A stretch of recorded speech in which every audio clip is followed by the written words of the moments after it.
Wesley L. Fox, a retired Marine Corps colonel who received the Medal of Honor for rallying his men during a Vietnam War operation that decimated enemy sanctuaries along the mountain jungle border with Laos, died November 24 at his home in Blacksburg, VA. He was 86. The Congressional Medal of Honor Society announced his death but did not provide a cause. Colonel Fox, a self-described farm boy from Virginia's Shenandoah Valley, grew up entranced by tales of forebears who shed blood for the Confederacy to fight what they called Yankee aggression. He quipped that his middle name Lee made explicit his family's devotion to their Southern heritage. When the Korean War began in 1950, he later told Vietnam magazine, "I saw it as a chance to catch up to my cousin Norman, who jumped into Italy and Normandy in World War II. Because of him, I was interested in the airborne.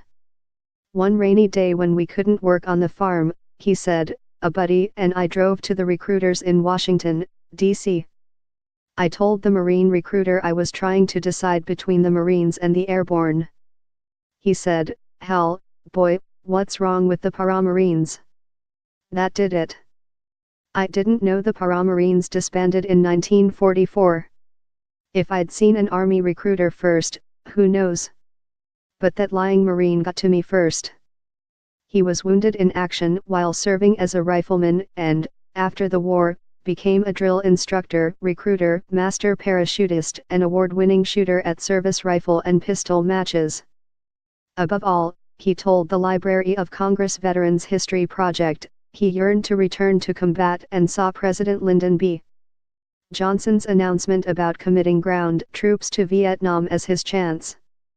He was probably the only leatherneck in the world to consider himself screwed when he, then a gunnery sergeant, was instead assigned to Marine duty protecting a NATO meeting in Paris.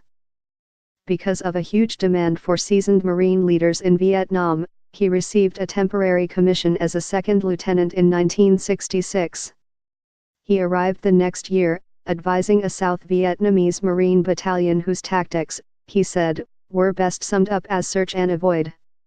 He was promoted to first lieutenant and rifle company commander in time to participate in Operation Dewey Canyon, which became one of the Marines' last major offenses of the war.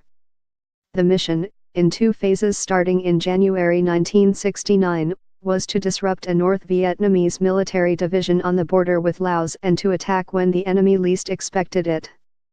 They were considered to be the best operations we ever conducted in South Vietnam, said military historian Bing West, a Marine Corps infantry officer during the war.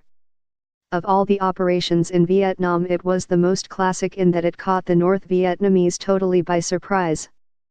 First, the North Vietnamese never thought it would happen because it was the height of monsoon season, West said. Second, they expected the Marines would transport themselves by helicopter, giving them warning. This time, they went overland through the mountains. Some of the units like Fox's went 4 to 7 days without resupplies, boiling roots to eat.